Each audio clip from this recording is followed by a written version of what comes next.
Documents originals అన్నీ bye దగ్గర ఉన్నాయి.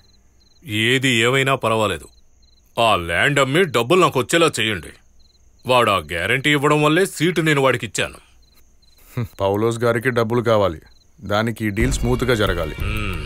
ఆ టెన్షన్లో ఉన్నారు ఆయన. ఇది కోటు 2 కోట్ల వ్యాపారం కాదు, అలాగే మన మీద రాకుండా చూసుకోవాలి కదా. అందుకే నేను సెక్యూరిటీ ప్రాబ్లమ్స్ అని చెప్పి అడ్వాన్స్ అమౌంట్ బాయ్ దగ్గరే ఉంచాం. ఇప్పుడు పబ్లిక్ ముందు పార్టీని తీసుకొచ్చింది, అడ్వాన్స్ తీసుకుంది అంతా బాయే కదా. కానీ రిజిస్ట్రేషన్ అయ్యే వరకు మీరు దీంట్లో ఇన్వాల్వ్ అయి ఉన్నారని బాయ్కి తెలియకూడదు. తెలిసినా కూడా వాడేం చేయలేని విధంగా లాక్ చేస్తే సరిపోతుందిగా. ఎలా? మాలాంటి పాలిటీషియన్స్ ని ఇబ్బంది పెట్టే కొన్ని కేసులున్నాయి కదా, అలాంటి కేసు వాడి దగ్గర ఉంది. అదే ఆ ఫారెన్ లేడీ. ఏదైనా గెలికితే చాలు వాడిని అక్కడే స్టక్ చేయాల్సిన పని జహాంగీర్ చూసుకుంటాడు.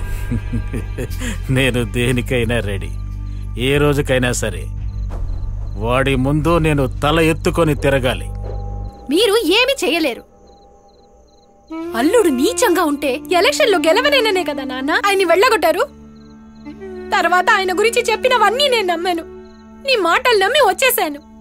ఇన్ని ఏళ్లు గడిచిపోయాయి, మీరు ఏమైనా సాధించారా చెప్పండి? మళ్ళీ ఏదో చేయాలనుకుంటున్నారు. అసలు ఇదంతా ఎందుకు చేస్తున్నారు? ఏదేమైనా నా పిల్లాడు ముందు వాళ్ళ నాన్న గురించి తప్పుగా మాట్లాడుతున్నారు. ఇదేమైనా బాగుందా మీకు? లోపలికి వెళ్తావా?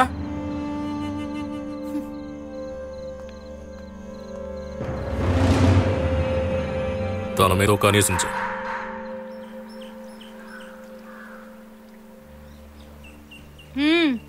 తనతో మాట్లాడాలి.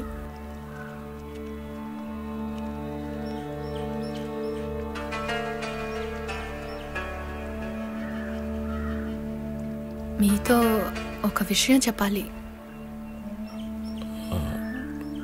లోపలికి రా.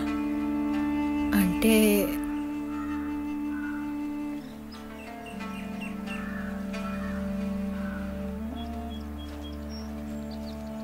నీకు తెలుసుగా, తన స్వార్థం కోసం నాన్న ఏవైనా చేస్తాడు.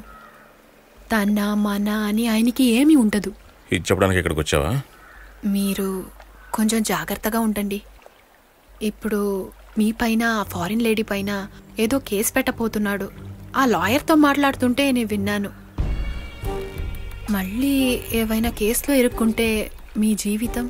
నా జీవితం ఎలాగోలా సాగిపోద్ది. ఇప్పుడు నాకు తెలియాల్సింది అది కాదు, మీ నాన్నకి అడ్వకేట్కి ఏంటి సంబంధం? అది ఎప్పటి నుంచి సాగుతోంది? అదే ఆ బిల్డింగ్ అమ్ముతున్నారు కదా పౌలోస్ది, ఆ బిజినెస్ లో నాన్నగారు కూడా ఉన్నారు. జాగ్రత్తగా ఉండండి.